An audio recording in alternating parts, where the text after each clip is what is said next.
good morning, West Ham fans.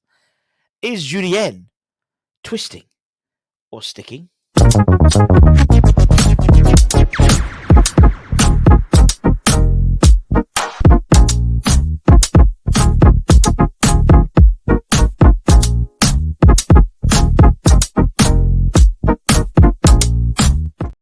A very good lunchtime. A very good lunchtime to you. And obviously, there's no Julien Lopetegui press conference today because it's tomorrow. But I wanted to talk about the lineup for the weekend. And we'll do the starting 11 show after the Lopetegui press conference. But we can sort of understand what we're looking at. But according to reports, there could be some changes. Changes turn and face the pain. So we know definitely we know that Mohamed Kudus is out, and he'll be out for a minimum of 3 games. Obviously, he was charged on Tuesday. Was it Tuesday? He was charged by the FA as well as Tottenham as a club and West Ham as a club. Tottenham accepted the charge, and there's a fine of £20,000 for the melee. But West Ham have chosen to appeal both charges for Mohamed and for the club. And they've already said they did have until today to submit their appeal, but they were doing that. So we'll wait and see.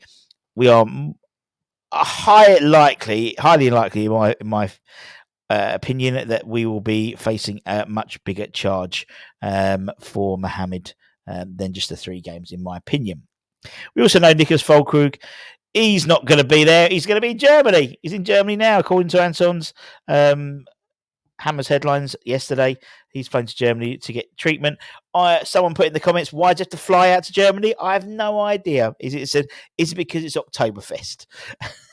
And he wants to get his sausages and beer? I don't think so. But it must be some sort of specialist. I don't know. I'm not an expert.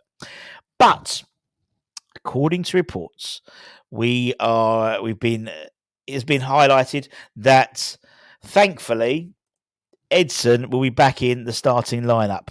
Obviously, he's been on the bench on the peripherals of the squad. Obviously, he was injured. He came back, wasn't quite the player, suspended, stuff, all that malarkey, and was on the bench the game last week against Spurs. And yeah, he sort of had a bit of a tricky reintroduction from his sort of injury and been in and out the side. But according to reports, Julien is going to be bringing him back, and not too long time. I mean, it definitely needs to be there for sure. But again, according to reports, it has been touted that there could be more changes, and he could well shuffle the pack from the thrashing that we faced on Saturday against Spurs at White Hart Lane. Can't quite 3-point lane this season. And 2 of the guys who came out of that with not the greatest not the greatest review was Areola and Lucas Paqueta. Both apparently could be on the bench for the game against Man United and replaced by their replacements in terms of Fabianski and Carlos Soler. So could this be the starting lineup for the game? Could this be the starting lineup potentially? Again, we don't know that this is 100% accurate. We're going to be obviously having Hammer's headlines and stuff like that, and we'll have the starting 11 show after the Julien Lopetegui press conference. But could we be having a situation with Fabianski starting in goal, and then obviously Alvarez alongside Rodriguez in that double pivot, quite possibly, because we know, although we don't particularly like the double pivot, we know that Julien is quite partial to it. And Carlos Soler potentially coming in at that 10 role with Somerville maybe, obviously, being reintroduced. And obviously Somerville there has a run of 3 games, which really could define his season at West Ham this season. If he hits the ground running and he's absolutely amazing for the next 3 games, which could extend to 6 games, for sure, if Kudus gets his ban increased, which is all likelihood of that happening, and it would probably be 6 games, because for violent conduct it's 3 games minimum, on top of the suspended 3 games for the red card already. So to me, it's a huge opportunity for Carlos, for Fabianski as well. I mean, it might be just him coming in as a what's the word? Just a slight up your game, Areola. Slap on the wrist for Areola to up his game. His distribution was absolutely appalling at the weekend. And yes, he did save some, but some of them he was a bit questionable. And I don't think he's had a particularly good season this year. To be honest, I don't think anyone's had a particularly good season, with the exception maybe of Max Kilman. In my humble opinion, that's my opinion. You might not agree. Wan-Bissaka, I think, has come in and played well, but he's obviously being told to do a slightly different position, which is maybe not in his natural skill set. But you look across the side, I think Emerson's underperformed, Alvarez underperformed. Played okay against Tottenham, but clearly he's probably, for me, I've always thought would be Alvarez's replacement when he got suspended, rather than to play alongside him. But he did play alongside him when he was at Club America in Mexico. Bowen hasn't hit the ground running, really. Antonio, not really. A couple of goals now, but Somerville shown some really bright sparks when he's come in. And Carlos, jury's still out for me on Carlos at the moment. I haven't seen enough of him to see either way, to be honest. But one person who could benefit is Luis Guilherme as well, because not only does that mean that obviously Jimmy Somerville will be starting, but then it opens up the possibility of Luis Guilherme being the impact wing sub, where it was Somerville when Kudus was in the side. So weird things, sometimes things happen, not happen for a reason, but sometimes out of, all the shit, comes a diamond. And I don't know what, I've just made up that expression, but do you know what I mean? Sometimes these forced changes can have a positive effect and actually could do something. And Christ knows we need it at the moment. Christ knows we need it at the moment. I'm not going to say the R word, because I'm not concerned about that. But what I am concerned about is moving the club forward. If we're in this sort of semi sort of hiatus, sort of, status, we're sort of like just plateauing. That's not where we want to be. We want to be on the front foot. We want to be moving forward. I still think, we'll see what happens with Julian Lopetegui. The jury's still out for a lot of people about him, and I totally understand that. As always, same with Moyes. They get my full backing until they're not, because they're the manager and they're the head coach. And then what happens. We have no say in who is in charge of the team. As fans, we don't. That decision is made by, obviously, the senior team and the board at West Ham. But it does seem that maybe he's going to be ringing the changes, shuffling the deck, changing his hand. And it might be, and sometimes a change is as good as a move, or whatever that expression is.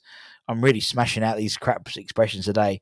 It sounds like just one Facebook sort of stream where you have those memes and people live, life, love. That's what my auntie had bollocks to be my uncle. But that's what we've got here. I think a situation where we do need a change. We do need something to freshen things up. It's very stale.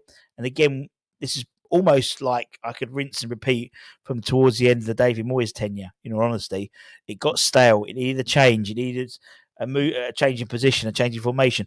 I don't think we'll change the formation. Yes, he did allude to playing back 3 towards the end of the Tottenham game. Whether that was just out of personnel rather than of need and want, I don't know. But we need to get Alvarez back into the side. We need to get Alvarez back inside, playing the right position for him, and we need a motivated and and an on-point Paqueta again. And maybe dropping him could have that effect, could get that fight back. It might not. It might go the other way. It might go the other way. He might go into himself and go, "Fuck it, I can't be asked anymore now." But something needs to change. And as long as the likes of Paqueta, the likes of Areola, if they are dropped, it's explained. It's not just done. That was one of the criticisms from Moyes. Do you remember when Areola became number one, and then Fabianski did a interview for RT Sport or something like that, basically saying he felt disrespected by West Ham and and Antonio's done the same thing as well. He, when he's been dropped, he's thrown his toys out the pram. That's not what we need now. We need a team. We need a squad putting together. And if that particular piece of the puzzle isn't working, put another piece in. You know what I mean? The way Lopetegui has been working with his subs, it has, to me, shown that anyone can be dropped. Anyone can be subbed. And that should, for me, encourage players to go for it and players to perform to the highest level, knowing there's someone on the bench who could come on and do their job. But it hasn't as such yet. And that slightly worries me. We've still got the question mark about Bowen's captaincy as well. But to be honest, that's a minor point at the moment. It shouldn't matter who's got the armband. The fact is we should be having a team of leaders throughout the squad. We need Max to step up. We need Fabianski to step up. The elder statesman in terms of Fabianski. We've got... he's not even in that step. Thomas Suchet's not even there. It could be Thomas Suchet could be in place of Carlos Soler, possibly. But I've just put it there just because because it has been reported that Lucas Paqueta and Areola could be dropped. Whether that's going to happen or not, we'll wait and see. But that's what I've been reporting. This morning, I spoke about our say hello me to another Greek striker we've been linked with, Ioannidis. I said that almost like without breaking a sweat at that time. You should have heard what I was beforehand. For some reason, one translation was Iwankidis. So I don't know. I hope that's not right. And then Hammer said, we're going to talk about a few players we've been linked to going into. We've only got, we got 8 weeks, 9 weeks until the January transfer window, 10 weeks until the January transfer window. So the links are starting to build up. So we're going to talk about a few of them later on, just to break away from the current team. Keep it on the channel. We'll hopefully this week, today, tonight, tomorrow, be launching our new series, Desert Island Games. And we'll have Martin Godliman, the voice of West Ham, as my first guest, picking his 3 favourite West Ham games of all time, which he can take to a desert island and watch for the rest of eternity. And take care. Stay safe, stay warm, stay humble. Don't forget to give the old video a like, all that good stuff. And oh, hang on, you can't see me. What a shame. And I'll see you guys at about 5 o'clock. Take care. Much love. Bye-bye.